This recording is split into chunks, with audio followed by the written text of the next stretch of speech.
तो आज हम देखने वाले हैं वैद्युत परिरक्षण। तो बच्चों, ये जो टॉपिक है आपके क्लास 12 फिजिक्स का जो चैप्टर है स्थिर वैद्युत विभव तथा धारिता, तो उस चैप्टर से ये टॉपिक लिया गया है।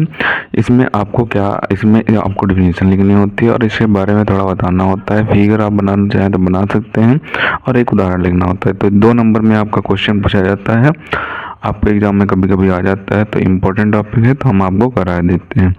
इसमें आपको क्या लिखना होगा कि किसी क्षेत्र को वैद्युत क्षेत्र भी लिख सकते हैं या फिर क्षेत्र भी लिख सकते हैं, को बाह्य वैद्युत क्षेत्र से परिरक्षित करने की प्रक्रिया जो होती है, प्रक्रिया को स्थिर वैद्युत परिरक्षण कहते हैं। यानी कि कोई क्षेत्र है, कोई एरिया है, उसको बाह्य वैद्युत क्षेत्र उसके अंदर ना आ पाए तो उससे परिरक्षित करने के लिए जो प्रक्रिया की जाती है उसे स्थिर वैद्युत परिरक्षण कहते हैं। ये या फिर आपके एग्जाम में आ जाएगा स्थिर वैद्युत परिरक्षण या फिर वैद्युत परिरक्षण, कुछ भी करके आपके एग्जाम में पूछ सकता है। तो आपको यही डिफिनेशन लिखनी है। 1 नंबर में आपकी डिफिनेशन हो जाएगी, 1 नंबर में आपको डिटेल हो जाएगी और 1 नंबर में आपका उदाहरण हो जाएगा। 3 नंबर में भी पूछा जा सकता है, 2 नंबर में भी पूछा जा सकता है, 1 नंबर में इसकी परिभाषा भी पूछा जा सकता है।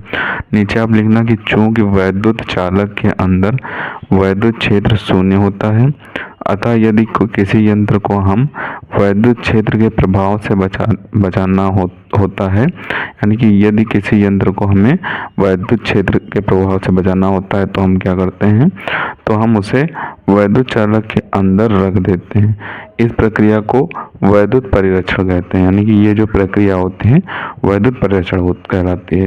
यानी कि कोई चालक है उसके अंदर जो होता है वो वैद्युत क्षेत्र शून्य होता है, तो उस शून्य वैद्युत क्षेत्र के अंदर किसी भी यंत्र को रख देते हैं तो उस यंत्र में वैद्युत क्षेत्र का प्रभाव ना होने पाए, तो उसे क्या करते हैं, उस वैद्युत क्षेत्र के अंदर रख देते हैं। अंदर रखने पर उस यंत्र में वैद्युत का प्रवाह नहीं हो पाता है, तो यही जो प्रक्रिया कहलाती है वो वैद्युत परिरक्षण कहलाती है। अब जैसे कि ये कोई खोखला वैद्युत यंत्र वैद्युत क्षेत्र है, यानी कि इसमें बाहर वैद्युत क्षेत्र लग रहा है, बाहर इलेक्ट्रिसिटी है और अंदर जो है वो इलेक्ट्रिसिटी 0 है। अब इसके अंदर कोई हमने यंत्र लिख दिया है तो इस पर जो होगा वो वैद्युत का प्रवाह नहीं पड़ेगा। मान लेते हैं ये कार है, तो इसके बाहर हमने इलेक्ट्रिसिटी दौड़ा दी, जैसे बिजली गिर गई, कुछ भी हो गया कार के ऊपर, तो उसके अंदर जो लोग बैठे होंगे उन पर कोई प्रभाव नहीं पड़ेगा, केवल कार पर प्रभाव पड़ेगा, अंदर बैठे लोगों पर कोई प्रभाव नहीं पड़ेगा। तो वही आपको उदाहरण में लिख देना है कि बिजली चमकने पर कार, बस या फिर घर के अंदर रहना चाहिए।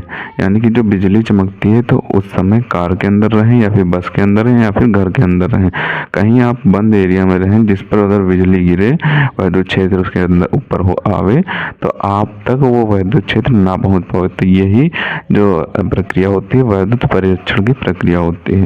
तो एक छोटा सा टॉपिक है, आप आसानी से इसे तैयार कर सकते हैं। इम्पोर्टेंट टॉपिक है, इसकी परिभाषा और उदाहरण पूछा जा सकता है, तो इसका आप ऊपर से स्क्रीनशॉट कर लें, बचे हुए पार्ट का स्क्रीनशॉट कर लें, अब जो नीचे उदाहरण दिया हुआ है उसका भी स्क्रीनशॉट कर लें। तो इसे आपको अच्छे तरीके से तैयार कर लेना है। फिजिक्स का एक छोटा सा टॉपिक है, कभी कभी आपके एग्जाम में पूछ दिया जाता है, तो अच्छे तरीके से तैयार कर लें। मिलते हैं किसी नए वीडियो में नए टॉपिक के साथ, तब तक के लिए धन्यवाद।